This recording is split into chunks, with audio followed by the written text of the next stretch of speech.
वरुणेन्द्र रुद्र मरुत स्तुन्वन्ति दिव्यैस्तवैरि वेदै साङ्गपदक्रमोपनिषदैर् गायन्ति यं सामगः ध्यानावस्थिततद्गतेन मनसा पश्यन्ति यं योगिनो यस्यन्तन्न विदुः सुरासुरगणा देवाय तस्मै नमः। जय परममहंता जीवदेहातिरिक्ता जय हत भवदर्पा सच्चिदानन्दरूपा जय सुरवरयुक्ता ज्ञानविज्ञानवन्ता जय गुणगणदीपा नान्तधर्मेश्वरूपा वसुदेवसुतं देवं कंसचाणूरमर्दनं देवकी परमानन्दं कृष्णं वन्दे जगद्गुरुं श्रीगोपाल कृष्ण महाराज की जय। कृष्ण गोपाल हरे नंद के लाल हरे कृष्ण गोपाल एका सुरात थांबा सगळे नंद के लाल हरे कृष्ण गोपाल हरे नंद के लाल हरे कृष्ण गोपाल हरे नंद के लाल हरे। श्याम के रंग में रंग गई मीरा रस खान को रस की खान हुए जग से आंखें बंद करे तो सूरदास को दर्श हुए मात जसोदा ब्रजनारी के माखन चोरे हरे नंद के लाल हरे कृष्ण गोपाल हरे नंद के लाल हरे कृष्ण गोपाल हरे नंद के लाल हरे। विचाराचे नि उजाळे अचार वृत्तीचे नि पाखाळे कर्मा कर्मा पासुरी चोखाळे जीवात्मा। मंदिर उद्घाटन आणि खिचपरी महोत्सवाच्या निमित्ताने प्रचंड संख्येने जमलेल्या या उपस्थितांच्या समोर व्यासपीठावर अधिष्ठित असलेले आजच्या कार्यक्रमाचे अध्यक्ष आदरणीय श्रद्धेय परमपूजनीय आचार्य प्रवर माझे परमस्नेही मित्रवर महंत नायनबाज बाबा शास्त्रीजी, आदरणीय श्रद्धेय आचार्य प्रवर माझे मित्र महंत श्री चिचोंडीकर बाबा,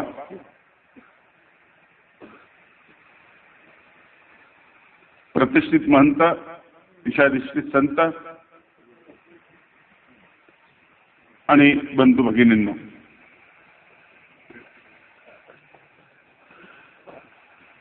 जवळजवळ 5 वर्षामध्ये इतकी प्रचंड संख्या मी या ठिकाणी बघतो आहे। एखाद्या महापुरुषांच्या हाकेमध्ये एवढी मोठी ताकद असू शकते याचं हे प्रतीक आहे। सुचेवरून धावलेली आलेली ही मंडळी आदरणीय कवीश्वर कुलाचार्य गुरुवर्य मोठे बाबा यांच्या प्रेमाची ही फार मोठी पावती आपल्याला या ठिकाणी दिसते आहे। बाबांनी आपल्या तरुणपणामध्ये खूप मोठं कार्य केलेलं आहे, निर्वैरपणानं कार्य केलेलं आहे, म्हणून आज ते पंथामध्ये अजात शत्रू आहे। वृद्धापकाळाकडे सरकल्यानंतर त्यांच्या कार्याला बहर आला, गती आली। जेव्हा हाताला कंप सुटलेला आहे, बशी व्यवस्थित हातामध्ये धरता येत नाही, अशा अवस्थेमध्ये एका विशाल मंदिराचं काम त्यांनी हातामध्ये धरलं ज्या अवस्थेमध्ये माणसाची मती भ्रष्ट होत असते अशा वयामध्ये जिथं काहीही माणसाला सुचत नाही आणि अशा वयातल्या माणसाला घरची माणसं तुम्ही कोपऱ्यामध्ये बसा असं सांगत असतात किंवा शेतामध्ये थांबा असं सांगत असतात, तुम्हाला काही सुचत नाही. अशा वयामध्ये बाबांना जे सुचलं ते पंथामध्ये इतकं चांगलं नाही सुचलं कुणाला. आणि म्हणून रस्त्यानं आज बाबांना चालता येत नाही. एक एक पाऊल कसं तरी दोन माणसांच्या आधाराने टाकण्याचा प्रयत्न करतात. त्या पावलाला एवढी मोठी गती आहे त्या पावलाला. आणि म्हणून हा बाबांच्या निस्पृह जीवनाचा, ममतामय जीवनाचा फार मोठा विजय आहे.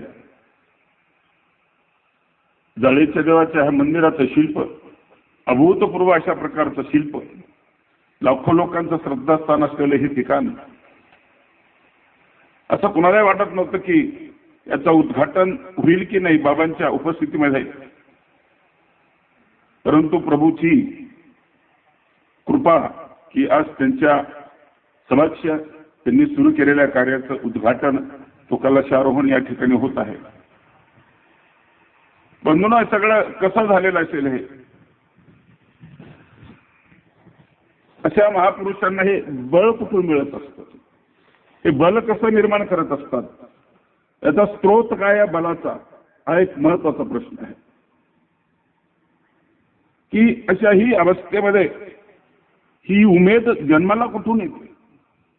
आपण आज बघतोय की वर्तमानपत्रामध्ये आत्महत्येचं प्रमाण वाढलेलं आहे. ही सगळी तरुण मंडळी कशामुळे हताश झालेली मंडळी आहे. ही कशी हताबाल झालेली आहे? कुठल्याही पदावर, पोलीस खात्यातला असो, डॉक्टरी व्यवसायातला असो, की प्राध्यापक असो की कोणी असो, की ही माणसं उदास होऊन त्या काठावर पोहोचतात आणि तिथं स्वतःला संपवतात. एका डॉक्टरने माणसाची किंमत काढलेली की माणसाचा प्रत्येक पार्ट जर आपण विकत घेतलं त्याची किंमत काय? 1200 कोटी रुपयाचा एक माणूस आहे, काही कळत नसलेला, वेड असलेला माणूस सुद्धा. दवाखान्यामध्ये जातो त्यावेळेस आपल्याला आपल्या अवयवाची किंमत समजलेली असते, दातांची किंमत, डोळ्यांची किंमत समजलेली असते, हृदयाचं ऑपरेशन करत असताना त्याची किंमत समजलेली असते, किडनीची किंमत समजलेली असते. 1200 रुपये कोटीचा हा माणूस कुठल्या तरी एक अपुऱ्या विचाराने, कुठल्या तरी एका संतापाने स्वतःला संपून टाकतो. आणि 85 वर्षापेक्षा जास्त वय असलेले बाबा इतरांना स्थानापतीने त्यांचे मनोरथ पूर्ण करावेत आणि त्यांना जीवदान मिळावं, त्यांना सुख आणि प्रसन्नता त्यांच्या जीवनात प्रदान व्हावी, यासाठी या वयामध्ये एवढं मोठं काम करतात. हे तर फार मोठं आश्चर्य, मला पंथातलं पहिलं आश्चर्य असं वाटलेलं आहे. प्रश्न ही उमेद आली कुठून? सतत लोकांच्या सेवेमध्ये झोपेवर मात करून अखंडपणे अनेक वर्षापासून समाजाची सेवा करत असताना चेहऱ्यावर अशी कधी थकावट नाही. लोक आम्हाला रस्त्यामध्ये भेटतात आणि ओळखतात, मला ओळखलं का? काहींना ओळखतो, काहींना नाही ओळखलं तर बळच रेटण्याचा आम्ही प्रयत्न करतो. बाबांची स्मरणशक्ती एवढी तल्लख कशी? आणि एका बाजूला विकलांग झालेला समाज, हतबल झालेला समाज, स्वतःला संपवण्याच्या मार्गावर असलेला समाज जगण्याचे सगळे मार्ग बंद करून एकाच मार्गाने जाण्याचा प्रयत्न करतो, स्वतःला नष्ट करण्याचा प्रयत्न करतो. इथं उणीव काय आहे? भगवान श्री चक्रधर प्रभूंनी याच्यातली त्रुटी आणि यातलं रहस्य आपल्या सूत्रामधून सांगण्याचा प्रयत्न केलेला आहे. त्याच एका सूत्रावरचं भाष्य मी आता निरूपणासाठी जी ओवी घेतलेली ती ओवी आहे. सूत्र आहे आचार्य, योग्यता, विचारे, दृढता. 4 शब्द आहेत, खूप मोलाचे, खूप महत्वाचे शब्द आहेत. आपल्या जीवनामध्ये 2 गोष्टी कमी असतील ना, आपण अपूर्ण आहोत. अयोग्यता आपल्या जीवनामध्ये जर असेल आपल्यामध्ये अस्थिरता जर असेल तर आपण जीवनामध्ये यश संपादन करू शकत नाही. आणि म्हणून या दोन्हीचं उगमस्थान काय, दोन्हीचं जन्मस्थान कोणतं याचं विवेचन या सूत्रामध्ये, छोट्याशा सूत्रामध्ये. योग्यता म्हणजे परिपक्वता, योग्यता म्हणजे तेजस्विता, योग्यता म्हणजे पूर्णता, योग्यता म्हणजे सामर्थ्य, हे आचारातून जन्माला येतं. आचार्य, योग्यता आणि स्थिरता, निश्चयीपणा हा कुठे जन्माला येतो? हा विचारातून जन्माला येतो. यासाठी आपल्या जीवनामध्ये आचार आणि विचार हे दोन खूप महत्वाच्या गोष्टी आहेत. नव्हे मानवी जीवनाच्या नाण्याच्या ह्या दोन बाजू आहेत. एक बाजू आहे आचाराची, दुसरी बाजू आहे विचाराची. या दोन गोष्टी ज्या जीवनामध्ये परिपूर्ण आहे ना, त्याच्या एका शब्दाला हजारो प्रवचनाची ताकद आहे. आचार आणि विचार हे ज्या माणसाच्या जीवनामध्ये आहे, त्यांनी प्रवचन नाही केला तरी चालेल, त्याचं प्रत्येक चालत असतानाचं जे पाऊल आहे ना, एका कीर्तनाची, एका प्रवचनाची ताकद त्याच्यामध्ये आहे. एवढंच नाही, त्या माणसाचं असणं सुद्धा महत्वाचं आहे, त्याचं दिसणं सुद्धा बोलकं आहे, त्याचं मौन सुद्धा बोलकं आहे.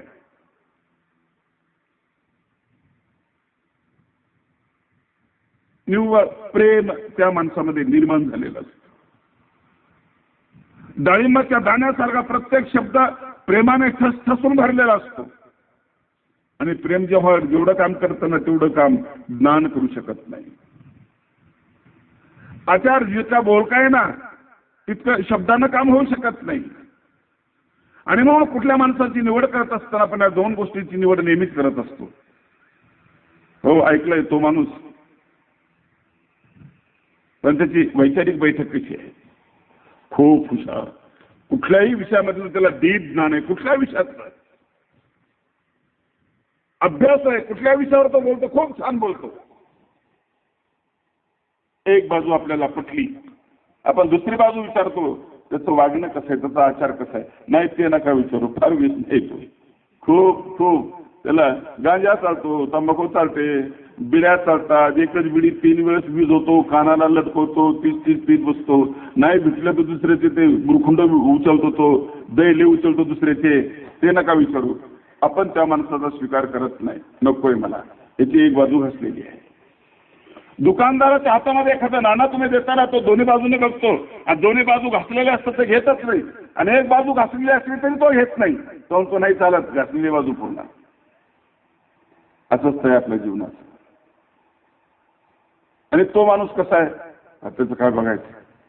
अगदी नियमात वागणारा, देवधर्म, सत्य बोलणार, खोटं बोलत नाही अजिबात, इतका प्रामाणिक की खूपच प्रामाणिक आहे. अरे वा, खूप चांगलं आहे. बरं, त्याचा विचार कसा आहे? त्याला काहीच कळत नाही, अजिबात कळत नाही, काहीच कळत नाही. आपण त्याचाही स्वीकार करत नाही. हाही अर्ध आहे, तोही अर्ध आहे, आणि दोन्ही बाजू ज्याला कळत नाही तो ते वेडच आहे. म्हणून या दोघांचा आपण स्वीकार करत नाही. माणसाचं परिपूर्णत्व म्हणजे आचार आणि विचार याची सांगड, याचा समन्वय ज्याच्या जीवनामध्ये आहे, तिथं माणसाचं परिपूर्णत्व आहे. विचार नसला की माणूस विधानं चुकीचे करत असतो. त्याला बोलत असताना विचाराचं अधिष्ठानच जर नसेल तर.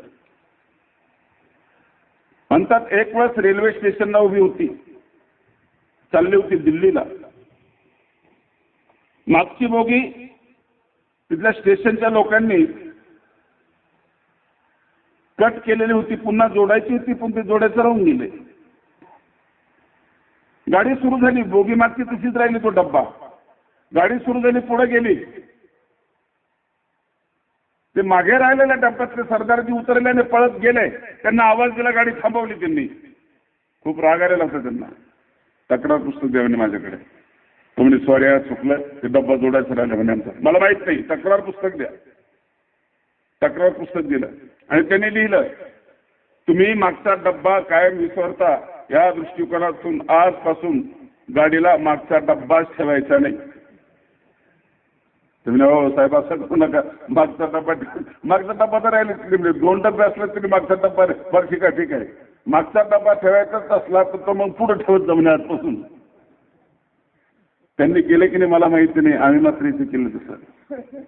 अध्यक्षपदाचा डबा नेहमी मागे राहत असतो, तो पुढे सरकवला, तो डब्बा पुढे घेतला आम्ही. तो माणूस तसं काय बोलला? एक विचाराचं अधिष्ठान नाही, म्हणून तो माणूस असं बोललेला आहे. आणि म्हणून या दोन गोष्टी मानवी जीवनामध्ये महत्वाचे सूत्र मोठं अचूक आहे, लक्षात ठेवा. तुमच्या गरजेचं सूत्र आहे ते. विचार काय करतात की विचाराचे उजाळे, ज्ञानप्रबोधकारांचं हे वाक्य आहे, ही ओवी आहे. विचाराचे उजाळे, आचार वृत्तीचे पाखाळे, कर्म अकर्मापासून चोखाळे जीवात्मा. त्या जीवात्म्याला आपल्याला शुद्ध करायचंय, परिष्कृत करायचंय. अनंत जन्माचे मळ, अनंत जन्माचे पुट, पापाचे लेप या जीवस्वरूपावर लागलेले आहेत. आणि याला आपल्याला शुद्ध करायचं आहे. परमेश्वराकडे आपल्याला जायचं आहे, त्याची संबंध प्रस्थापित करण्याच्या दृष्टिकोनातून याला आपल्याला परिष्कृत करायचं आहे. नातं आपल्याला परमेश्वराशी जोडायचं आहे. या दृष्टिकोनातून त्या लायकीचं आपल्याला व्हायचं आहे. होतो की नाही आपण संसारमध्ये त्या लायकीचा प्रयत्न करत असतो ना आपण. मी एक उदाहरण देत असतो की तुमचा एक मुलगा आहे, एका ग्रस्ताचा एक मुलगा होता, श्रीमंत माणसाचा. मुलगा शिकायला नाही म्हणून लग्न होत नव्हतं, वयस्कर झाला. आणि एक वेळेस पाहुणे पाण्यासाठी आले. पाण्यासाठी पाहुणे आल्यानंतर घरच्यांनी त्याच्या काकाने सांगितलं त्या पाहुण्यांना की मुलगा शिकलेला आहे. म्हणजे खोटं बोला, पण याचं लग्न एकदा होऊन जाऊ द्या. पैशावाली पार्टी होती, त्यांना सांगितलं की मुलगा शिकलेला आहे. पाहुणे आले. पाहुणे येण्याच्या अगोदर घराची जी तयारी सुरू झालेली ती खूप मोलाची तयारी सुरू झाली. अंगण स्वच्छ केलं, त्याच्यावर सडा टाकला, त्याच्यावर रांगोळ्या काढल्या.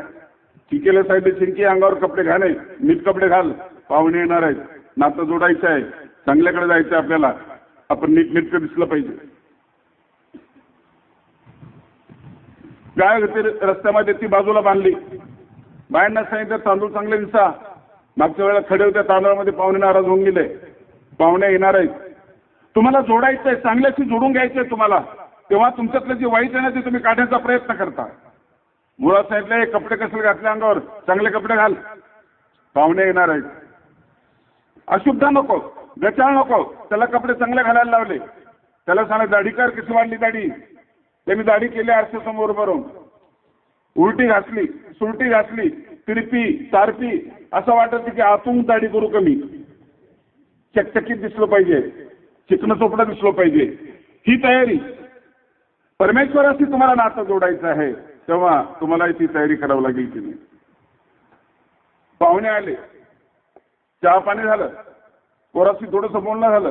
पोरा सांगितलं समोरच्या खोलीत बस, समोरच्या खोलीत बसला. सांगितलं होतं खिडकी उघडी ठेव, खिडकी उघडी ठेवली. सांगितलं होतं हातामध्ये पुस्तक घेऊन काहीतरी वाचण्यासारखं कर. त्याने हातात वही घेतली, चिंकीची वही हातामध्ये घेतली. आणि पाहुण्यांना काकाने सांगितले की तू वाचतोय पा, खूप अभ्यास होय, सारखा अभ्यास करतो, रिकामा राहतच नाही. कधी भूगोल, कधी इतिहास, तर कधी जीवशास्त्र, कधी काही, तो सारखं सारखं वाचत राहतो. पाहुणे खूप झाले. म्हणजे इतका हुशार हो ते बघा ना, तो काय, बघा ते खिडकीतून बघा काय वाचतो. चिंकीने जे पानं लिहिलेले होते ते लिहिलेले पानं तो उलटवत होता. पानं उलटला गेले सगळे, आता लिहिलेलं काही शिल्लक नाही राहिलं. तिथून पोरगं बो म्हणलं, काका लिवलेले उलटले म्हणे, डवळे बी उलटो का. पाहुणे म्हटले करतो फोन तुम्हाला नंतर, आम्ही येतो नंतर. तुम्हाला नातं जोडायचंय परमेश्वराशी, तेव्हा तुम्हाला थोडंसं तरी त्याच्यासारखं व्हावं लागेल. गीता कृष्णाने अर्जुनालाच का सांगितली, तो बराच कृष्णासारखा होता. धर्मराजाला सांगितलं नाही. अधिकार खरं धर्मराजाला सांगायला पाहिजे, असं त्याचा अधिकार होता, वयाने मोठा होता, पण तसं नाही झालं. अर्जुनाला का सांगितली, बराच तो तसा होता. सर्वात श्रीचं कदा स्वामी सांगतात, एक वांतून तो कृष्णासारखाच होता.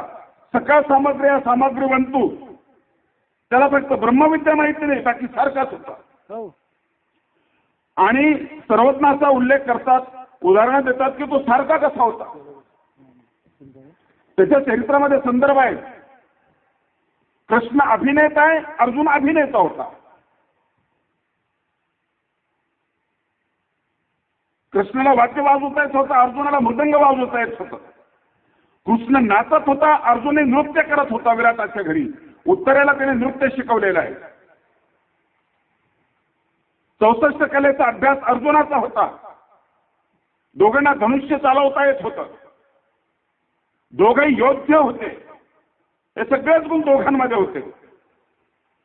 जसा अर्जुन कृष्ण जसा अभिनेता होता असा अर्जुनही अभिनेता होता.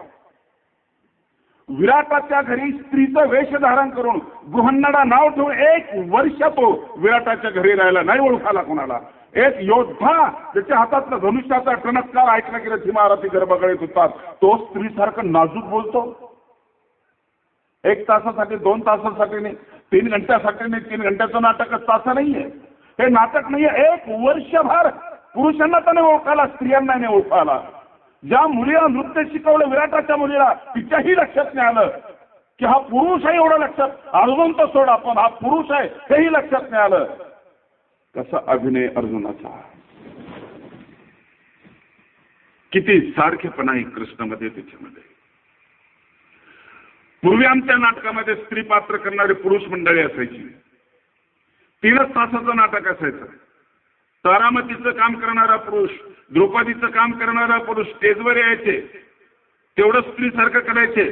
पाठीमागं पडद्याच्या पाठीमागे गेले की बिडी पिल्याशिवाय त्यांना जमतच नव्हतं. 1-1.5 तास दम मारू शकत नाही माणूस. आणि अर्जुन 1 वर्ष तसंच बोलते, बिलकुल तसंच चालतोय. नाही ओळखाला, कुणालाच नाही ओळखाला. त्याचं नाटकच उघडं पडलं रे. इतका संयम त्याच्यामध्ये आहे. संयम कृष्णामध्ये आहे, संयम अर्जुनामध्ये आहे. खूप तयार झालेला आहे, फक्त त्याला तर ब्रह्मविद्या सांगायची आहे. अगोदरच तो तयार आहे, त्याच्यासारखाच आहे बिलकुल. खूप तयार झालेला आहे. आमची एवढी तयारी कुठे असते. आमच्या गावाला आपण एक नाटक बघितलं, रामायण होतं. रामायणाचं नाटक खूप छान नाटक झालं. नाटकात काम करणारे माणसं खूप चांगले माणसं होते, खूप चांगले. रंगवलं नाटक, त्यांनी लोक रडले. शेवटचा प्रसंग आला, रावण उभा आहे, रामही उभा आहे. राम रावणाला बाण मारतो. रामाने धनुष्य हातात घेतलं, त्याला बाण जोडला, बिलकुल त्याच्या छातीवर बाण मारला. छातीवर बाण लागला, पण रावण मरायलाच तयार नाही.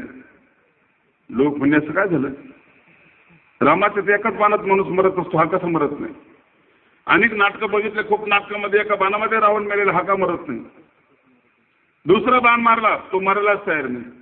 नाटक कंपनीचं मला कोणी याला झालंय काय, त्याच्याजवळ गेला, तिथं कानात हळूच पटा, लोक खेटरं मारतील ना मला.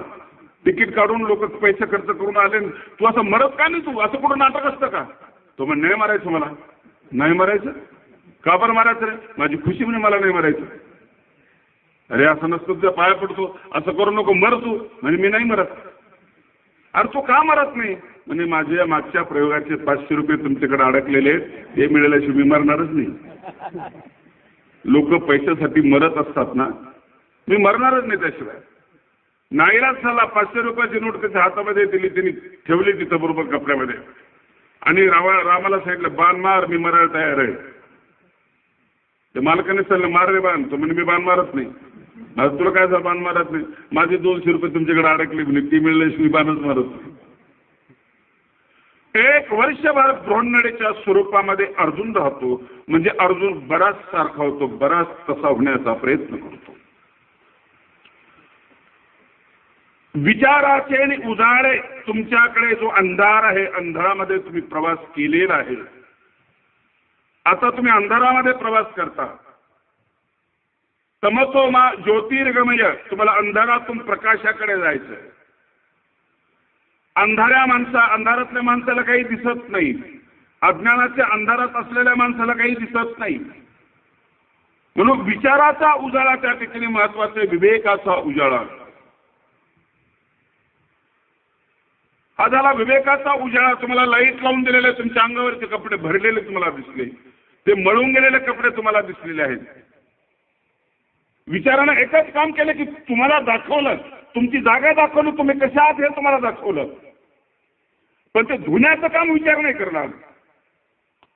ते काम विचार नाही करणार. ते धुण्याचं काम आचाराला करावं लागेल. त्याला साबण लावणं, त्याला भिजू देणं, त्याला कुचणं, त्याला आपटणं, त्याला पाण्यातून काढणं, त्याला पिळणं, त्याला वाळू घालणं, हे आचाराचं काम आहे.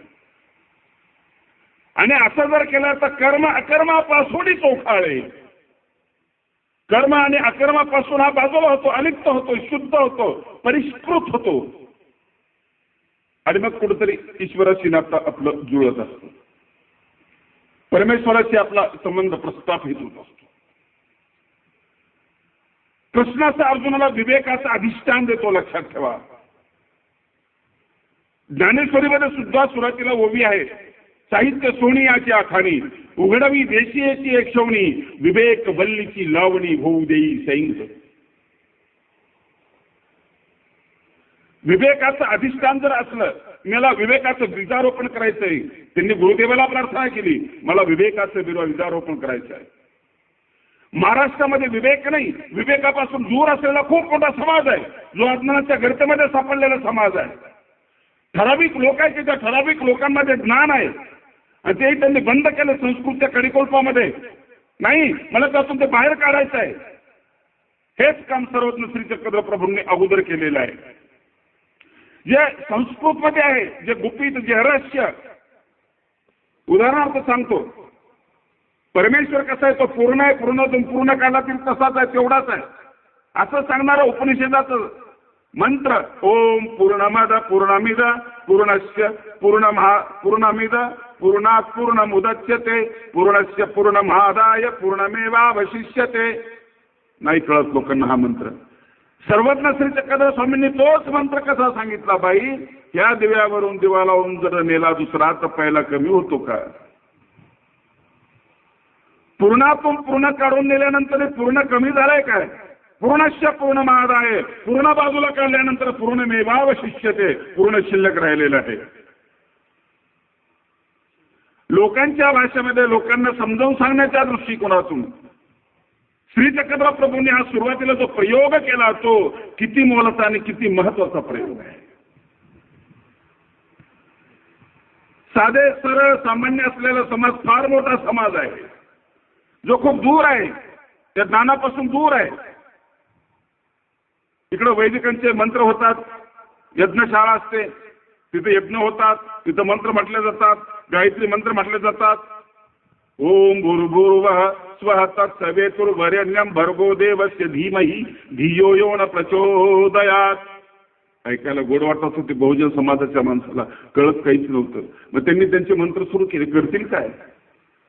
त्यांना एक तर धर्म पाहिजे होता ना, पण विवेकाचा अधिष्ठान नसल्यामुळे विकृत धर्म निर्माण झाला. त्यांनाही देव पाहिजे होते. वेदामधले देव वेगळे, इंद्र, अग्नी, वरुण हे देव, पण त्यांना ते भेटत नव्हते. त्यांनी त्यांचे देव निर्माण केले. बिमारी झाली, देव निर्माण केला. खोकलाही झाले, खोकलाही निर्माण झाली. ठसका लागला, ठसका निर्माण झाली. चिपडा आल्या डोळ्याला, चिपडाही निर्माण झाली. बाया बापराने हे देवांची स्थापना केली. मुलं मरायला लागले, पटकी आली, माहिती नाही की हे कॉलेराचे जंतू आहेत, मग पटकी आली, मरीमाईची स्थापना केली, त्याचे गाणे सुरू केले, त्याचे पोतराज बनले. एक विकृत धर्म एका बाजूने निर्माण होत गेला, तो अविचारातून. इकडे जसे मंत्र होते, इकडे जसे श्लोक होते, तसे त्यांनी त्यांच्या गरजेपुरते निर्माण केले. पोतराजाचे गाणे निर्माण झाले, आई भोपे तयार झाले. आई माझ्या माई तुझं रान कोकणात, रान कोकणात गाडा चाले रिंगणात ग मरी माय. लहानपणी ऐकलेले गाणे. आई माझ्या माई तुला वाईल कमळ, वाईल कमळ बाळ गोपाळ संभाळ ग मरी माय. त्यात काही टार्गेट पुरा असते बाजूला, म्हणायची चाटा मारते, कशाची मरी माय कशाचं काय, त्याला दम देण्यासाठी एक कडवं केलं. आई माझ्या माई तुझी चेष्टा कोणी केली, चेष्टा कोणी केली त्याला ढाळ उलटी झाली ग मरी माय. हे सगळं विकृत जे निर्माण झालं ना, ही विकृतीचा अधिष्ठान आहे अविचार. विचारातून विकृती नाही निर्माण होऊ शकत. श्री चक्रधर स्वामी फिरत होते, निरीक्षण करत होते, आपल्या पारखी नजरेनं सगळं डोळ्याने बघत होते. एक वेळची गंमत, स्वामी एका गावाच्या कडेला जातात, सूर्यास्त होत असतो, स्वामींना झोप आलेली असते, त्या उकिरडा असतो, उकिरड्यावर कुत्री व्यालेली असते, पिल्ले मोठे झालेले असतात, ते निघून गेलेले असतात, उकिरड्याचा तो खड्डा रिकामा असतो, स्वामींना झोप आलेली असते आणि स्वामी त्या खड्ड्यामध्ये झोपी गेलेले असतात. झोप चांगली लागलेली असते. दिवस हिवाळ्याचे असतात, लीळा चरित्र सांगतं. झोप चांगली लागली, स्वामी सांगतात, बाई हे घरघरा घोरे. झोपीच्या गोळ्या घेऊन आम्हाला झोप येत नाही. 1-1.5 फूट उंचीच्या गादीवर झोप येत नाही. कूलर लावलेला असताना आम्हाला झोप येत नाही. मासुळीसारखे तळमळ करत बसतो. उकरड्यावर स्वामींना झोप कशी लागली? जागा महत्वाची नाही, तुमच्यातली झोप आणि प्रसन्नता महत्वाची आहे. तुमचं आरोग्य महत्वाचं आहे. ते चांगलं असेल तर तुम्हाला कुठेही झोप येते. ते बिघडलेलं असेल तर तुम्हाला कुठेही झोप येत नाही. स्वामी झोपले. सकाळची वेळ झाली. उकरड्याची मालकीण आली. तिनं पुंजा आणला, गरम गरम राख आणली, त्या उकरड्यामध्ये खड्ड्यात टाकली, स्वामींच्या अंगावर पडली. परत आणखी बरं वाटलं, दुलई अंगावर टाकल्यासारखं वाटलं. स्वामी आणखी घोरायला लागले. सकाळ झाली, सूर्योदय झाला. 4-2 लोक उकरड्याजवळ गप्पा मारत उभे राहिले. स्वामींनी आवाज ऐकला. स्वामी उठले, अंग झाडलं आणि रस्त्यानं लागायला लागले. लोकांनी वळून बघितलं, उकरड्यातून माणूस निघाला. लोक म्हटलं उकिरडा व्याला, उकिरडा व्याला, उकिरडा जन्माला, उकिरड्याने जन्म दिला माणसाला. असा समाज स्वामी पाहत होते. आणि नंतर चर्चा गावामध्ये झाली.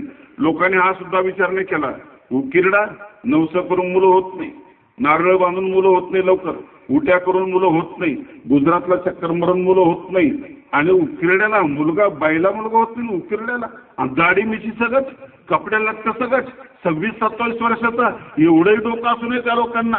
गेले देवबाप्पाकडे, म्हणले देवबाप्पा असं झालं. देवबाप्पाला तेवढंच पाहिजे होतं. आपण देवबाप्पाला तसंच पाहिजे होतं. देवबाप्पा म्हणजे याला पारायण करावं लागते, याला सगळं करावं लागतं, याला पंगत करावं लागते, मला न्यावं लागतं, माझी पूजा करावं लागते. लोक झाले तयार. लोक असू दे तसे, पण देवबाप्पाही तसाच, शिकलेला माणूसही तसाच. त्या उकरड्यातून अख्खाच्या अख्खा माणूस जन्माला आला असं मानणारा माणूस. नंतर त्यांनी ते अरिष्ट आला म्हणून सांगितलं. नंतर त्या उकरडा धुवून काढला, तो सारून काढला, त्याची पूजा वगैरे केली, पंगत केली, गावात वर्गणी केली, गहू जमवले, चपात्या केल्या, वरण केलं, आणि स्वामी चाललेले होते. तिकडून काही जोगी येत होते आणि ते संन्यासी भेटले. म्हटले देव हो कुठे चाललात तुम्ही? म्हणजे चाललो असा. अहो उकिरडा वेळेला जेवण आहे, चला जेवायला. चला तर चला. स्वामी फिरले, मागे आले, पत्रवाडी टाकली. स्वामींनी पोटभर जेवण केलं आणि स्वामी निघून गेले. बोलले काही नाही, बोलायला पाहिजे होते पण बोलायची वेळ नव्हती, कारण चूक यायची नाही. जिथूनही चूक आहे, जिथून प्रसार झालेला आहे, तिथं जाऊन हल्ला करणं महत्वाचं होतं. स्वामी निघून गेले. कधी कधी असं वाटतं की ही वेळ मला खूप गोड वाटली. गोड अशी वाटली, इथं हेतू काय मला माहिती नाही, पण गोड अशी वाटली की कुठल्याही कटकटी होत असताना भांडीत पुढंच नाही, आपलं जेवण मिळतं, जेवण करून निघून जातो. आपण भल्या 12 पंचायती करतो, कुठल्या तरी लफड्यामध्ये अडकतो. एक या गटाचे होतो, नाही त्या गटाचे होतो, एक अर्धा गट हातातला निघूनच होतो. कटकटच नाही. ही लीळा काय सांगते? कटकट करू नको, अजिबात बोलू नको, जेवायला मिळते दाबून जेवण करून निघून जाणे, कुठलीच कटकट करायची नाही. सांगायचा हेतू हा सगळा, हे सगळं चित्र श्री चक्रधर स्वामींनी बघितलं की इथं अविचाराच्या अधिष्ठानावर हे सगळं हा अधर्म वाढत चाललेला आहे. म्हणून समाजाला विचाराची गरज आहे. अविचाराच्या अधिष्ठानावर हे सगळं वाढत चाललेलं आहे. तुमच्याकडे आचार आणि विचार जर असेल तर एक प्रचंड ताकद तुमच्यामध्ये तयार होते. लक्षात ठेवा, प्रचंड ताकद तयार होते. आमच्या श्री गोविंद प्रभूच्या चरित्रातला एक छोटासा प्रसंग आहे. 2 गावाची लढाई, खेडची आणि रुद्रपूरची. 2 गावाचे लोक हातामध्ये शस्त्र घेऊन आलेले आहेत मारामारीसाठी. कुणाच्या हातात दगड आहेत, 2 बाजूला असे ते उभे राहिलेले आहेत महाभारताची युद्धासारखे. आमचे श्री प्रभू बाबा मध्ये जातात. मध्ये गेल्यानंतर फक्त असे हात करतात. इकडचे लोक इकडे निघून जातात, इकडचे लोक इकडे निघून जातात. काहीच नाही बोलले. कृष्णाने गीता सांगितली तरी 40 लाख लोक मेले. गोविंद प्रभूने एक शब्दाने सांगितले तरी एकाही माणसाला जखम नाही झाली. लोक पाहून गेले, आजूबाजूला निघून गेले. गीता सांगितली तरी ते झालं आणि एक शब्दाने सांगितलं तरी ते झालं नाही झालं ते. कारण गोविंद प्रभू बाबांचे हात जे आहेत ना, हा जे संकेत आहे ना, ही एक भगवद्गीताच आहे. त्यांचं दिसणं जे आहे ना, ते दिसणंच बोल काय. त्यांचा जो आचार आहे ना, तो आचार स्पष्ट आहे, स्पष्ट बोलणार आहे. आणि म्हणून हे असणं सुद्धा महत्वाचं आहे. गोविंद प्रभू बाबांना बघितलं आणि लोक निघून जातात. केवढा मोठा हा चमत्कार आहे, फार मोठा चमत्कार आहे. कोण बोलले या ठिकाणी? इथं तर आचार बोलला. विचारापेक्षा तर आचार जास्त बोललेला आहे. जीवनाची एक बाजू अशी की विवेकाची बाजू. विवेक तुम्हाला अज्ञानातून आणि अन्यथा ज्ञानातून पार करणारा आहे. विवेक तुम्हाला अंधारामध्ये ठेवत नाही. यासाठी तो गरजेचा आहे, फार गरजेचा आहे. विवेकाच्या आधारावर तुम्ही लढाई करू शकता. लढाई, मोठी लढाई तुम्ही जिंकू शकता. अर्जुनची लढाई जिंकू शकला नाही, अशी लढाई तुम्ही फक्त विवेकाच्या बळावर जिंकू शकता. याचं प्रमाणे आमचे पंडित कैशिराज व्यास यांनी ती लढाई जिंकलेली आहे. अर्जुनापेक्षा भयंकर शत्रू त्यांच्या डोळ्यासमोर उभा आहे. त्यांनी दीक्षा घेतली आचार्य नागदेवांकडे. सासरे बोलणाने बंधूंना कळलं, आश्रमात आले, त्यांना परत नेलं. आचार्य म्हटले जा परत नेलं. कपडे काढून घेतले अंगावरचे. त्यांच्या पत्नीला आणि त्यांना दोघांना रात्रभर एका खोलीत ठेवलं. 7 दिवस 7 रात्र ही ती लढाई. पत्नीला अगोदरच उपदेश केलेला होता, सांगितलेलं होतं याला भ्रष्ट कर. 60,000 वर्षी तपश्चर्या करणारा विश्वामित्र भ्रष्ट झाला, हा नाही टिकणार. ऋषी शृंग संपला, हा नाही टिकणार. कामदेवापुढे कोणी टिकत नाही. 7 दिवस पत्नीच्या प्रलोभनाला तोंड देणारे कैशिराज व्यास. अर्जुनाच्या पाठीमागे केशव होता, केशवाच्या पाठीमागे कृष्ण नव्हता. तिथं अर्जुनाच्या पाठीमागे कृष्ण होता, की त्याच्या मागे कुणीच नव्हता. 7 दिवस होऊन गेले. पत्नीच्या प्रलोभनाला तोंड दिलं, बोलले काहीच नाही. बोलका होता त्यांचा आचार, त्यांचा चेहरा. चेहऱ्यात कुठला बदल होत नव्हता. चेहरा सांभाळणे सगळ्यात महत्वाची गोष्ट आहे. आपल्याला चेहरा बनवता येत नाही. सगळं बनवतो आपण. बंगला बनवतो आपण, शेतीचा बगीचा बनवतो, सगळं बनवतो जीवनामध्ये. फक्त आपल्याला आपला चेहरा बनवता येत नाही. चेहरा वाचता येत नाही, चेहरा बनवता येत नाही. 7 दिवसात त्या चेहऱ्यामध्ये कुठली जशी विकृती नाही दिसली, विकाराची छटा नाही दिसली. अंगाला झटकी ती, अंगावर पडली, कोसळली अंगावर. झोमण्याचा प्रयत्न केला, पण एखाद्या पाषाणाच्या मूर्तीसारखा त्याचा चेहरा आहे त्याच अवस्थेमध्ये, निर्विकार अवस्थेमध्ये होता. अखंड स्मरण चाललेलं होतं. 7 दिवसात त्या कामदेवाच्या प्रलोभनाला, त्या बाणाला न जुमानणारा असा अविचार चेहरा तिने बघितला. आणि 7व्या दिवशी तिच्या लक्षात आलं की नाही, हे तर योगी झाले, हे जोगी झाले, नाही मला इथं पाप लागतंय. दरवाजा उघडला. वडिलांना बोलून घेतलं. म्हटले बाबा, हे जोगी झाले, हे संन्यासी झाले, याचे माझं पाप लागत असे, याची जाऊ द्या. बायको सांगते आपल्या बापाला की माझा नवरा संन्यासी आहे, माझा नवरा जोगी आहे, माझा नवरा ब्रह्मचारी आहे. नाही, माझं चुकलं, त्यांचा रस्ता बरोबर आहे, त्यांना जाऊ द्या तुम्ही. कुठल्याही विद्यापीठाच्या प्रमाणपत्रापेक्षा मोठं प्रमाणपत्र आहे. बायको म्हणते की माझा नवरा चांगला आहे. केवढं मोठं प्रमाणपत्र आहे. नाही तर आमच्या यांना काहीच कळत नाही असं ऐकायला मिळतं. हे असे येडेवानी करतात, मी म्हणून बरं नाही द्यायचं, काहीच खरं नव्हतं, काही सुचत नाही याला, असं म्हणणारच आहे की नाही असतं, काही सुचत नाही. कैशिराज व्यासांना विचारलं की बाबा हे लढाई कसं लढलं असतो. अरे विश्वामित्राला नाही लढता आली लढाई, ही ऋषी शृंगाला नाही लढता आली. भले भले ऋषी याच्यापासून पतित झाले, तुला कसा जमला. देवाची प्रार्थना केलीस तू. कैशिराज व्यास म्हटले असते नाही केली प्रार्थना देवाची. मला वाचवा असं म्हटलं असतो. अरे मी कसं म्हणू, मी तर त्याचा पुत्र आहे आणि त्याला मी लहान कसं करू, मला वाचव. पिल्लू कधी असं मदत मागतं काय आईला किंवा बापाला होतं मदत मागतं काय. नाही, त्याचा स्वतःचा पराक्रम असतो. अरे पण तुझ्याकडे शस्त्र नाही, काही नाही, कामदेवाला तर सारो नसतो. त्यावेळेस त्यांनी उत्तर दिलं, मी प्रवर्तला परमार्गी तव महाविघ्नी केली लागी, लेवणी विचाराची वज्रांगी प्रबोधू फरसे पराभविली. मी परमार्गाला प्रवृत्त झालो त्यावेळेस महाविघ्नी केली लागी, माझ्या पाठीमागे मोठं विघ्न लागलं, मोठी लढाई सुरू झाली माझी, मोठी लढाई सुरू झाली. मग मी काय केलं माहिती आहे, लेवणी विचाराची वज्रांगी, विचाराचं वज्र कवच धारण केलं आणि प्रबोधू फरसे पराभविली, विवेकाच्या कुऱ्हाडीने मी त्याचा पराभव केला. हा विवेक म्हणजे विचार आहे. विचार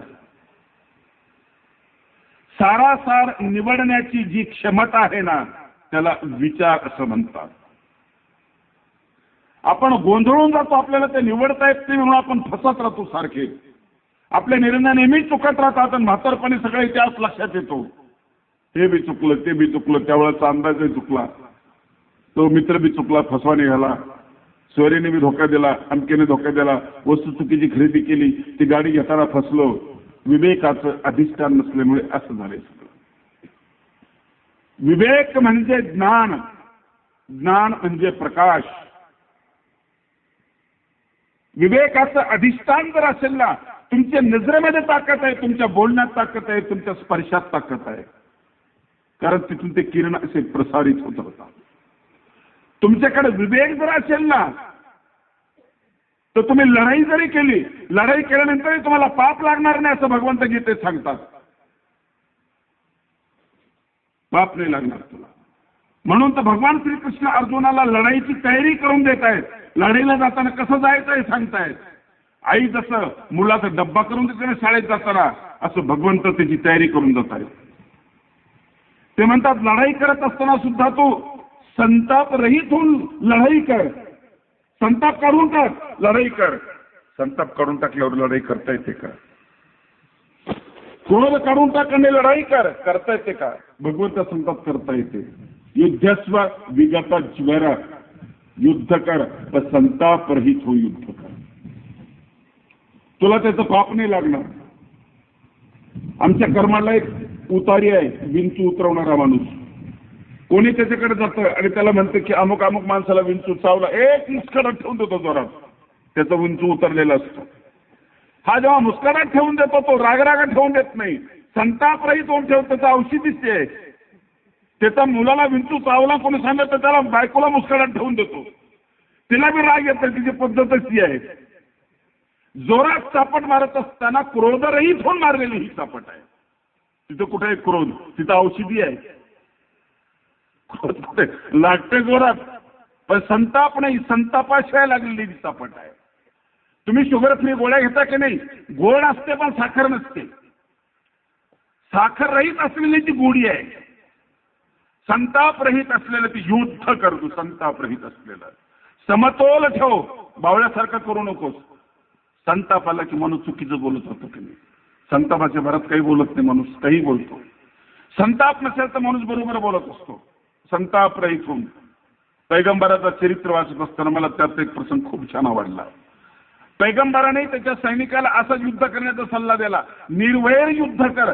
युद्ध कर पण निर्वैर युद्ध करतो. निर्वैर युद्ध कसं करायचं त्यांनी शिकवलं बरोबर.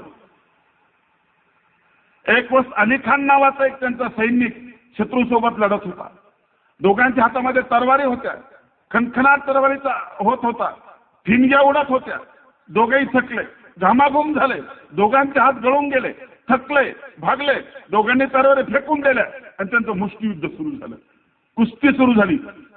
पैगंबराच्या शिपायाने अली खानने त्याला पाडलं जमिनीवर. छातीवर बसला, हातात तरवार घेतली, त्याच्या मानेवर ठेवली. बस आता ओढायचं काम आहे फक्त. आता तो ओढणार तेवढ्यात खालचा शिपाई त्याच्या तोंडावर पटकन थुकला. थुकल्यानंतर यांनी ती तरवार बाजूला फेकून दिली. उठून उभा राहिला, 15 फूट अंतरावर जाऊन उभा राहिला. मरता मरताय माणूस चकित झाला. म्हटलं असं तर माणूसच नाही बघितलं नाही. अरे वेळच नव्हतं, फक्त ओढायचं काम होतं. माझे तुकडे झाले असते, माझी मान बाजूला झाली असती. यांनी सोडलं कशाला मला? मरणाचं भय गेला बाजूला. त्याला आश्चर्य वाटलं. तो उभा राहिला. त्याला म्हटलं तू मारलं का नाही मला? तू मी तर पडलो होतो, तू छातीवर बसला होता, हातामध्ये तरवार होती, बस ओढायचं काम होतं, तू मारलं का नाही मला? त्यावेळेस त्यांनी दिलेलं जे उत्तर आहे ना ते उत्तर फार महत्वाचं आहे. तो म्हटला तुझं माझं युद्ध नव्हतं, 2 देशाचं युद्ध होतं. तू म्हणून लढत नव्हता, मी म्हणून लढत नव्हतो. मी पैगंबरासाठी लढत होतो, तू तुझ्या राजासाठी लढत होता. तू मला मारलं असतं तर तू मला मारलं नसतं. त्या देशाच्या शिपाईने मला मारलं असतं. मी तुला नसतं मारलं, माझ्या देशाच्या शिपाईने तुला मारलं असतं. पण जेव्हा तू माझ्या तोंडावर थुंकला ना, मला एकदम क्रोध आला. आता तुझं माझं युद्ध सुरू झालं असतं. आता तुला मी मारलं असतं ना, माझ्या क्रोधामुळं मारलं असतं. आणि मला तसं होऊ द्यायचं नव्हतं. माझ्या क्रोधामुळे तुला मला मारायचं नव्हतं. म्हणून तुझं माझं युद्ध सुरू होणार, मी बाजूला झालो, त्याचं पाप मला लागलं असतं. विवेकाचं अधिष्ठान हे सगळ्यात महत्वाचं आहे, सगळ्यात महत्वाचं आहे. आणि म्हणून विचाराची उजाळे, यासाठी ज्ञानप्रबोधकार सांगतात की विचाराचा उजाळा ही सगळ्यात महत्वाची गोष्ट आहे. अंधारामध्ये चाचपडत चालणाऱ्या माणसांनो, अंधारामध्ये ठेचळणाऱ्या माणसांनो, पिढ्यानपिढ्या तुमचे गेले की नाही याच्यामध्ये? सूर्यग्रहण लागतं म्हणून तुम्ही उत्सव केले की नाही? तुम्ही देहदान देहदान म्हटलं की नाही? राहू नावाचं कोणीतरी घेतो असं मानले की नाही? पिढ्यानपिढ्या केलेले दान फुकट गेले की नाही? आता तुम्हाला कळलं की नाही कुठल्या तरी दुसऱ्या ग्रहाची सावली त्याच्यावर पडते म्हणून? झालेला मुक्त ते अज्ञानातून तुम्ही त्या अंधारातून मुक्त झाले की नाही? कुणी केलं तुम्हाला मुक्त? विवेकाने तुम्हाला मुक्त केलेलं आहे. पिढ्यानपिढ्या तुमच्या अशा गेल्या, अर्ध आयुष्य तुमचं अज्ञानात गेलं, अर्ध आयुष्य तुमचं अन्यथा ज्ञानामध्ये गेलं की नाही?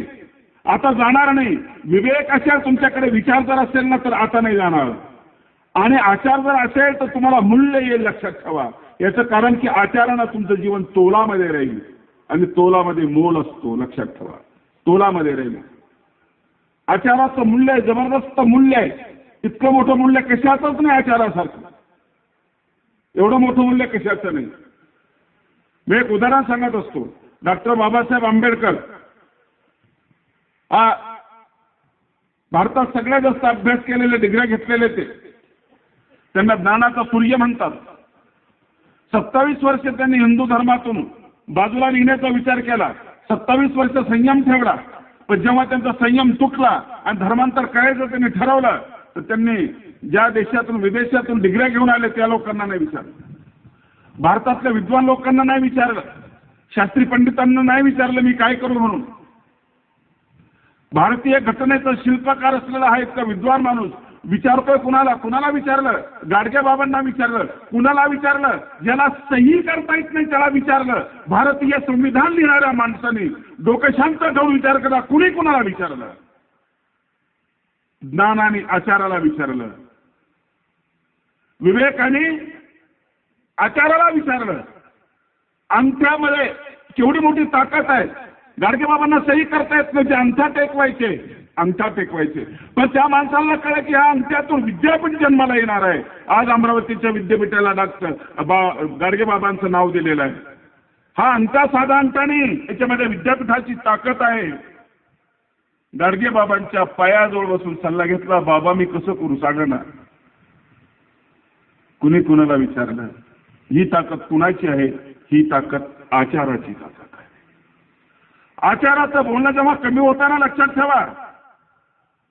शब्दांची ताकद राहत नाही, पण बोलतो आम्ही कमी कमजोर माणसं आहोत. आमचे हातपाय बोलत नाही ना म्हणून आम्हालाही बोलावं लागतं. जेव्हा आमचे हातपाय बोलत नाही तेव्हा आम्ही प्रवचन करायला लागतो. प्रवचन हे कच्चं मटेरियल आहे. आमचे पूर्वज कुठं प्रवचन करत होते?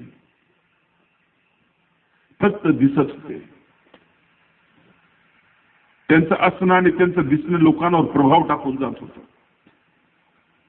काबूल कंदापर्यंत गेलेली आमची मंडळी, पायी गेलेली मंडळी जवळ काहीच नसताना कुठली संपत्ती होती या लोकांकडे? आचार आणि विचार दोन प्रकारची संपत्ती घेऊन गेलेली ही माणसं आहे. दोन प्रकारची संपत्ती.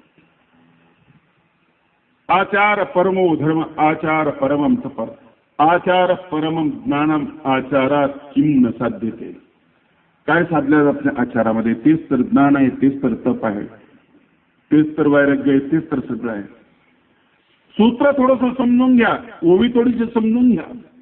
आचारे योग्यता, विचारे दृढता. आचारानं काय निर्माण होते? योग्यता निर्माण होते. विचारानं काय निर्माण होते? दृढता निर्माण होते. ह्या दोनही गोष्टी कमी नाहीत का आपल्यामध्ये? आज तुम्हाला असं वाटतं की काही खरं राहिलं नाही म्हणजे काय झालं? तुमच्या घरात सगळ्या पण ह्या दोन गोष्टी नाही. सगळ्या तुमच्या घरामध्ये दोन गोष्टी नाही. आचार नाही तुमच्याकडे. मागे चालणारा मुलगा जो आहे ना, तुम्हाला पाहून मागे चालत असतो. आपल्याकडे विचार नाही. मनावर संस्कार करणारे जे असतात ना, ते विचार आपल्याकडे नाहीत. ह्या दोन गोष्टी आपल्याकडे कमी आहेत. ह्या दोन गोष्टी ज्या ठिकाणी परिपूर्ण आहेत ना, ते घर संपन्न आहे. ते घर गरीब अवस्थेमध्ये सुद्धा प्रसन्न राहणारं ते घर आहे. गरिबीमध्ये श्रीमंती आहे त्या घरामध्ये. गरिबीमध्ये श्रीमंती आहे. विचार आचाराची संपन्नता ज्या ठिकाणी आहे ना, त्या ठिकाणी फार मोठी श्रीमंती आहे. म्हणून भगवद्गीतेचा शेवटचा श्लोक फार महत्वाचा आहे.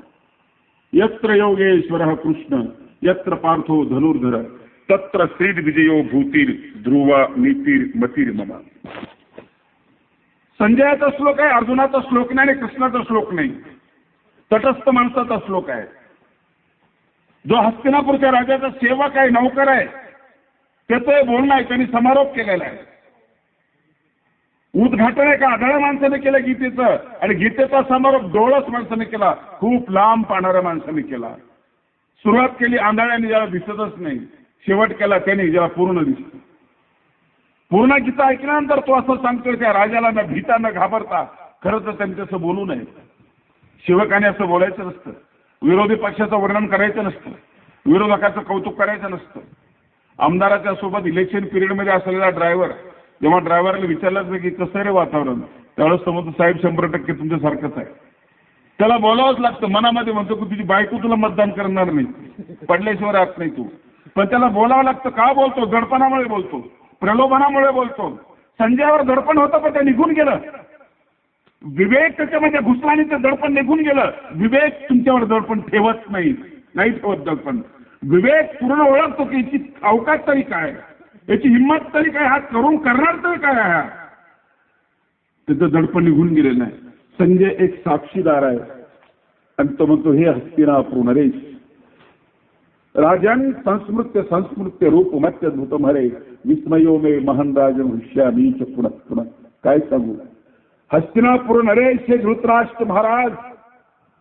कृष्णार्जुनाचा संवाद ऐकल्यानंतर मला ज्या आनंदाच्या उकळा फुटतात माझ्या हृदयामध्ये, मी नाही आवडू शकत हो. पुन्हा पुन्हा आनंद होतो, पुन्हा पुन्हा आनंद होतो. म्हणतोच कसा हा कसा घाबरत नाही.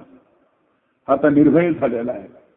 अभया म्हणून संशुद्धी दैवी गुणाचं पहिलं लक्षण त्याच्यामध्ये आलेलं आहे. निर्भय माणूस घाबरत नाही, घाबरतो भयग्रस्त असलेला माणूस. आम्ही घाबरलेले असतो, आपण भयग्रस्त असतो. आणि जिथं भय आहे तिथंच दुःख आहे. भयाचे पोटी दुःखाची राशी शिरण देवाशी जाता भले. दुःख कुठं आहे? भयामध्ये दुःख आहे. भयाच्या पोटामध्ये दुःख आहे. भय माणसाला बोलू देत नाही, झोपू देत नाही, खाऊ देत नाही, पिऊ देत नाही, काहीच करू देत नाही. एखादा जेवता सांगा की तुला मारण्यासाठी अमुक माणूस येतोय, पुरणपोळीची जेवण करतोय, जेवण का तुम्ही? मला हाताची ठेव द्या एखादी की आता महाराज बाबूगावकर बाबा तुमचं प्रवचन झाल्यानंतर तुम्हाला दाखवतो जरा, मला बोलता येईल का पुढं? ऐकणाऱ्याला जर कोणी म्हटलं की हो दे प्रवचन, मग तुला गेटवर जरा सांगतो कसं काय, ऐकता येईल का तुम्हाला? तरी नाही बोलताय. पण बोलता येतं त्यावेळेला तुम्ही जेव्हा निर्भय असाल त्यावेळेला. निर्भय अवस्थेमध्ये सगळे ग्रंथ निर्माण झाले. निर्भय अवस्थेमध्ये अजिंठा वेरूळची लेणी निर्माण झाली. जे चांगलं निर्माण झालं ना निर्भय अवस्थेमध्ये निर्माण झालेलं आहे. संजय निर्भय झाला आणि मग तो सांगतो की जिथं कृष्ण आहे, जिथं अर्जुन आहे, तिथं विजय निश्चित आहे. म्हणजे कृष्ण नावाची व्यक्ती नाही, अर्जुन नावाची व्यक्ती नाही. कृष्ण नावाचा विवेक ज्या ठिकाणी आहे ना तिथं निश्चित विजय आहे. मगाशी नाईमबाज बाबांनी दोन गोष्टी मोठ्या महत्वाच्या सांगितल्या की विवेक ज्या ठिकाणी आहे त्या ठिकाणी विजय निश्चित आहे. आमचे कडो साहेब 3 रुपये रोजाने काम करणारे आणि आज 100च्या पुढे जास्त मंदिरं बांधणारे. एवढ्या घडलं कसं सगळं? बाहेरून तर काही घेतलंच नाही त्यांनी. आतला विवेक जागा केला आणि त्याला पक्क केलं. आतून ते मजबूत केलेलं आहे. आणखी तुम्हाला एक उदाहरण सांगतो, असं वाईट वाटू देऊ नका, मी सिनेमातलं सांगतो. एक मुलगा आकाशवाणीवर अलाउन्सर होण्यासाठी जात असतो, निवेदन करायचं असतं, परीक्षा देण्यासाठी जातो. तिथलं परीक्षक त्याला म्हणतात तुझा भसाडा आवाज आहे, तुझं कोण ऐकणारे आवाज, चल. निघतो तिथून. नाराज होत नाही. खरं तर नाराज झाला पाहिजे होता, कुठंतरी गेला पाहिजे होता, आत्महत्या करा, नाही केले त्यांनी तसं. नंतर फिल्म इंडस्ट्रीमध्ये जातो. तिथे गेल्यानंतर तिथलं परीक्षक त्याला म्हणतात की तुझा आवाज, तुझा तोंड तर घोड्यासारखं दिसतं रे, लंबलच कर, ते कुठल्याच कॅमेऱ्यामध्ये बसत नाही, जा. तिथूनही निघतो. पण तो आपला विवेक सोडत नाही, तो विचलित होत नाही. ठाम असतो, निर्धार असतो, निश्चय पक्का असतो. त्याचा निर्धार चांगला असतो. निर्धार म्हणजे अर्जुन यत्र पार्थो धनुर्धर. अर्जुनाचा निर्धार. अर्जुन नावाची व्यक्ती नाही. हा निर्धार त्याच्यामध्ये असेल त्या मुलामध्ये पक्का निर्धार होता. नाही चुकला त्यांचा अंदाज आकाशवाणीच्या लोकांचा, आवाज चांगला आहे, माझा भारदस्त आहे. अरे माझ्या आवाजामध्ये वजन आहे, मी सिद्ध करून दाखव माझा आवाज कसा आहे. त्यांचा अंदाज चुकला त्या फिल्मी दुनियेच्या लोकांचा. माझं तोंड घोड्यासारखं आहे. नाही, माझं तोंड घोड्यासारखं नाही, माझा चेहरा बनवून दाखवल मी. अरे माझ्या डोळ्यातली ताकद बनवून दाखवल, माझा अभिनय कसा जिवंत आहे दाखवल मी. दाखवलं त्यानं. काय त्या पोराचं नाव? अमिताभ बच्चन.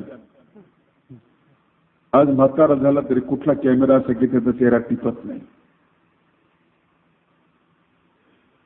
किती विरोध केल्यानंतर साहित्य संमेलनामध्ये त्याला बोलवलं नाही असं किती चालय का? आलाय ना काय बाहेरून मटेरियल नसतं काही. कुठल्या दुकानातून आणली होती मदत निर्धाराची? कुठल्या कंपनीतून विवेक आणला होता? नाही, मधीच आहे सगळं आहे, हे मधीच आहे. रामदेव बाबाने दवाखाना खोलला, मधलाच बाहेरचे बंद करून टाकले. 40,000 लोक जमतात सकाळी 4 वाजता.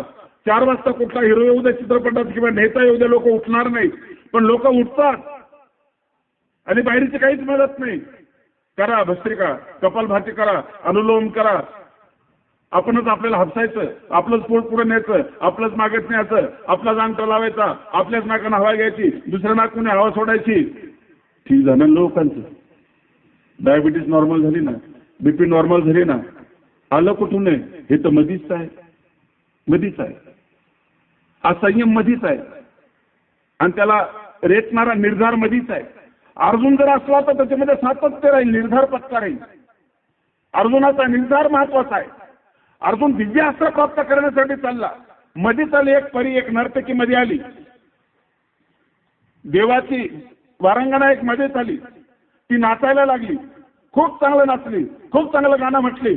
अर्जुन थोडंसं थांबला, तिचं नाचणं बघितलं, तिचं गाणं बघितलं, म्हटलं शाबास, खूप छान नाचली का, खूप छान नाचली. बरं हो बाजूला, मला जायचंय, मला दिव्यास्त्र प्राप्त करायचंय, माझं ध्येय ते आहे. हा आहे निर्धार.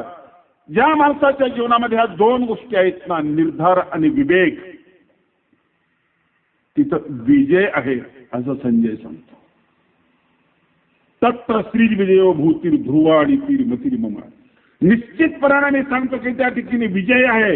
हे धृतराष्ट्र महाराज, या दोन्ही गोष्टी त्या दोघांमध्ये आहेत. विजय त्यांचा निश्चित त्यांचा विजय आहे. कौरव हे पराभूत होणार. गीतेचा समारोप असा आहे, लक्षात ठेवा. भगवान श्री चक्रधर प्रभू हेच तर सांगताय. विवेकाचं अधिष्ठान. तुमच्या नजरेला जर अधिष्ठान असेल तर एक नजरेमध्ये ताकद आहे, लक्षात ठेवा. तुमच्या बोलण्याला अधिष्ठान असेल, तुमच्या जगण्याला, तुमच्या चालण्याला जर अधिष्ठान असेल, एक ताकद येईल. तुम्ही श्रीमंत आहात, खूप श्रीमंत आहात. श्री चक्रधर स्वामी सांगतात की माणसा तू अख्खाच्या अख्खा श्रीमंत आहे, कशाशिवायही श्रीमंत आहे. हे सूत्र कुणीच सांगितलं अगोदर. जीव सर्वाधिकारिया, श्रीमंत आहे, सगळं होण्याचे अधिकार तुझ्यामध्ये आहे. श्रीमंत आहेस तू, सगळं होण्याचे अधिकार. कपडे नसले तरी माणूस श्रीमंत आहे. कपड्याशिवाय फाटके कपडे असले तरी माणूस श्रीमंत आहे. खूप पैसेवाल्यापेक्षा तो श्रीमंत आहे. खूप जमिनीवाल्यापेक्षा तो श्रीमंत आहे. मोठ्या खुर्चीवाल्यापेक्षा तो श्रीमंत आहे. अरे गाडगे बाबांच्या अंगावर फाटके कपडे चिंत्या, गाडगे बाबा श्रीमंत आहे. गाडगे बाबा स्वच्छता अभियान महाराष्ट्र बंद राबवलं गेलं. कुठल्या शेठचं, कुठल्या शावकाराचं, कुठल्या खुर्चीवाल्याचं, पैसेवाल्याचं अभियान नाही राबवलं गेलं. चिंध्या अंगावर केलेला माणूस चिंध्या असूनही श्रीमंत आहे. एवढी मोठी ताकद की त्या माणसाच्या डोक्यावर गाडगा सुद्धा शाबूत नाही. अर्ध फुटलेला गाडगा आहे, पण ताकद एवढी की त्यांच्या संतीने ते गाडगच नाराज होऊन गेलं. खरं त्यांचं नाव काय होतं? ढेबुजी होतं.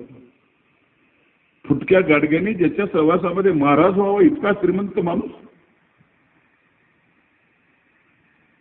केवढी श्रीमंती आहे ह्या माणसाची. तरुण सांगरच्या अंगावर एक इंच कपडा नाही तरी लाखो लोक त्या माणसाच्या भोवती आहेत. असे 10 मंडप बसतील एवढी गर्दी प्रवचनाला असते. एक इंचही कपडा नाही. कपड्याशिवाय असलेला श्रीमंत माणूस. त्याच्याकडे कुठला बँक बॅलन्स नाही, कुठला पैसा नाही, आहे ना माणूस श्रीमंत. आतूनच श्रीमंत आहे की नाही माणूस. एका झोपडीचा मुलगा नेवासाला येतो, तर ज्ञानेश्वराचं निरूपण करतो, आहे ना श्रीमंत माणूस. ती संपत्ती आणखी संपली नाही. 750 वर्ष होऊन गेले, आणखी पारायण चालू त्या ग्रंथांचे. लीळा चरित्राचं लिखाण करणारे, सोनारीचं काम करणारे आमचे माहीम भट्ट आहे ना मराठीतले सगळ्यात श्रीमंत. मराठीचा पहिला ग्रंथ ज्यांनी लिहिला, कसा आहे तो हात, आलिप्त होऊन लिहिला, कसं आहे ते मन, कशी प्रसन्न असेल त्यांच्यामध्ये. आहे नाही श्रीमंती. ही आहे विचाराची श्रीमंती, ही आहे आचाराची श्रीमंती.